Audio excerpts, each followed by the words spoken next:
Essential of Traditional Activities of Manipur haina mingthonba Manipur gi traditional activities singi patangda iba waring plarik singi khumjinba pisum thong ningom leirak Dr. L Kongang singna iba lairik ama phongduna ngasi miyamda khusinakre YLL Community Hall pisum thong ningom leirak Imphal da pangthokpa lairik phomgi thoram da Jawaharlal Nehru Dance Academy Imphal gi Vice Chairman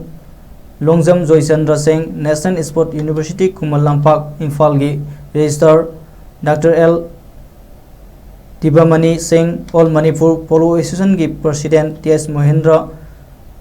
Pratap Singh IBS Manipur Kang Association gi Maikam Jadumani Singh Student Union of Kanglaipak President Ningthaujam Danakumar na athoiba mitunglen sing oina saruk yake direct asigi matangda Dr. L Kongang Singh na phongdokhibada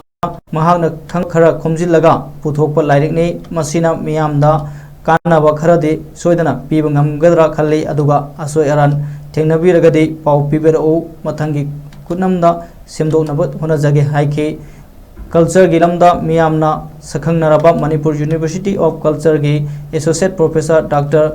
Makhon Mani Mongsabana lairik masak taktuna wa ngangki amadi saruk yakiba sing punna khangminake 저기가 아니 방제로 카레세 마시 소이든 소이 아마 가야 아마 소이든 여름 거는 칼 여름 미시마세 마시 아이모가 같은 자는 기전에 따른 답비를 하겠지 아니 마땅히 분명히 조금 넘내기가 없다 아니 아주기도 좀 돌아오는 야전이 연애나 아니 마땅히 쭉뿌기거나 아야 미시게 되는 그러니까 ऐसी खंडवा ऐन बामना यानी अमन किएगा आया कुन मकना